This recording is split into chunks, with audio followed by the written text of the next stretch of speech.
एक समय की बात है। एक छोटे से गांव में रमन नाम का एक आदमी रहता था। रमन अपने घर में बेटे और पत्नी के साथ रहता था।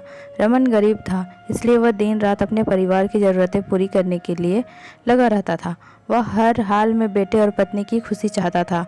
रमन एक छोटी सी कंपनी में काम करता था, जहां उसकी आमदनी घर खर्चे जितनी हो जाती थी, लेकिन फिर भी वह कंपनी वाला काम ख़त्म करके दूसरी जगह जाया करता था ताकि कुछ और पैसे कमा सके।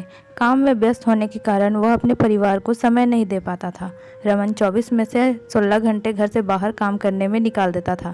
रात को देर से आता और सुबह जल्दी चला जाता था। इस तरह कुछ दिन बीतते गए।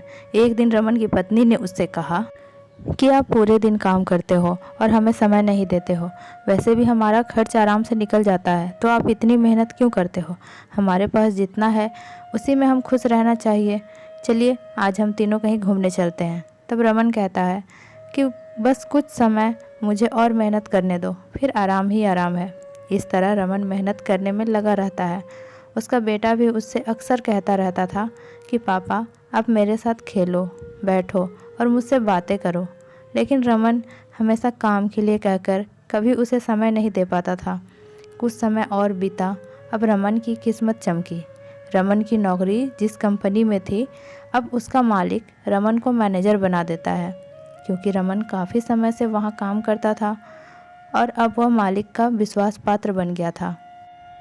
मैनेजर बनने के बाद रमन बहुत अमीर हो गया। उसकी आमदनी अच्छी खासी थी। अब वह कुछ भी खरीद सकता था। उसकी गिनती धनी लोगों में होने लगी। पत्नी और बेटा बस एक बार कोई चीज़ मांग लेते तो वह तुरंत हाजिर कर देता था। एक दिन बेटा और पत्नी दोनों रमन से बहुत ज़्यादा जिद करते हैं कि वे तीनों समुद्र के किनारे घूमने चलें। रमन कहता है कि ठीक है, आज चलेंगे, लेकिन मुझे कंपनी में थोड़ा काम है, इसलिए तुम दोनों समुद्र के किनारे पहुंचो, मैं सीधा कंपनी से काम ख़त्म करके पहुंचता हूं।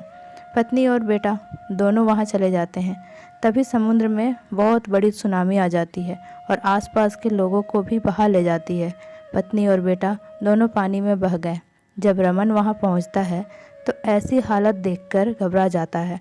उसने हर जगह देखा, लेकिन सब कुछ नष्ट हो चुका था। उसे यकीन हो गया कि उसकी पत्नी और बेटा भी बह गए।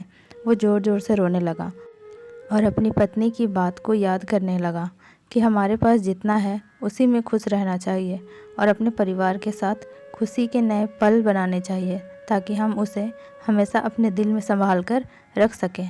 पैसों का क्या है, कभी होंगे तो कभी नहीं होंगे।